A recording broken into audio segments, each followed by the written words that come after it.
Est-ce que c'est mieux de louer avec tous les électroménagers inclus ou bien sans électroménager inclus? On en parle un petit peu aujourd'hui. Je m'appelle Souleymane, courtier immobilier depuis 2019, gestionnaire immobilier depuis 2021.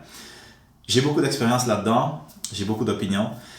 En gros, la réponse facile, c'est que avant COVID, non. Pendant COVID et un petit peu après COVID, c'est très facile de louer sans rien. Aucun électroménager inclus, quelqu'un va le prendre, ça va être rapide, puis ça va être fini.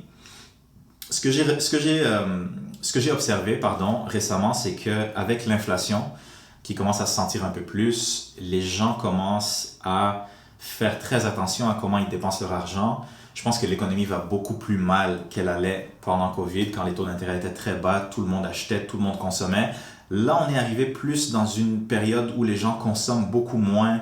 Ils vont faire beaucoup plus attention à où est-ce qu'ils mettent leur argent. Puis j'ai remarqué que les logements qui sont sans électroménager inclus se louent beaucoup plus lentement. J'avais 2 logements dans 2 duplex à Gatineau. Un sur la rue Paul-Laframboise, l'autre sur la rue Lucien-Gendron. Checkez sur Google Maps, c'est 2 rues qui sont côte à côte. Celle sur Paul-Laframboise était tout inclus. Ça s'est loué en 1 semaine, même pas. Celle sur Lucien-Gendron, ça m'a pris 1 mois avant.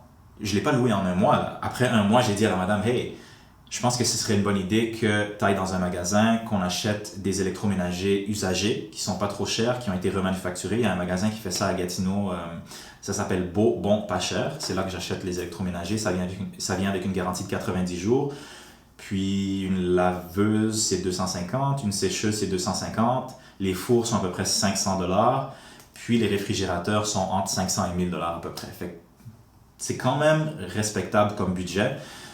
Fait qu'on l'a fait. On a investi un petit peu dans son logement. On a mis un réfrigérateur, laveuse sécheuse et un four. On n'a pas mis de lave-vaisselle. Et ça a passé crème. On a trouvé un locataire quelques semaines après. Même chose, j'ai eu un contrat pour un 4 logements neufs qu'on a loué vers le mois de mai, avril-mai. Ça s'est loué extrêmement vite, même chose, mais c'était encore une fois, tout était inclus. Fait que j'ai remarqué beaucoup dans ma profession que les gens vont toujours dire est-ce que tout est inclus, est-ce que les électroménagers sont inclus. Ça prend toujours plus de temps de nos jours de louer un logement avec les électros qui ne sont pas inclus. Fait que oui, si vous avez le budget pour avoir les inclusions, je dirais que ça vaut la peine pour louer un petit peu plus vite. Le seul problème avec ça, c'est que si on loue avec les électroménagers inclus, ben on est responsable pour l'entretien. Pas l'entretien, mais on est responsable s'il y a des problèmes avec les électroménagers.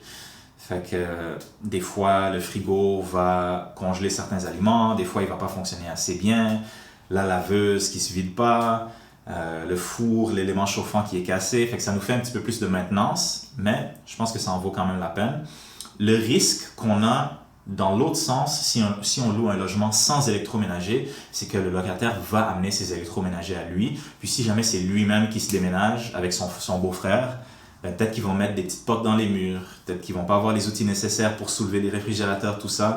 Peut-être qu'ils vont mal installer la laveuse sécheuse, qu'il va avoir un dégât d'eau à cause de ça. Fait que c'est tous des risques au niveau de l'installation puis du transport des électroménagers si on loue sans électroménager.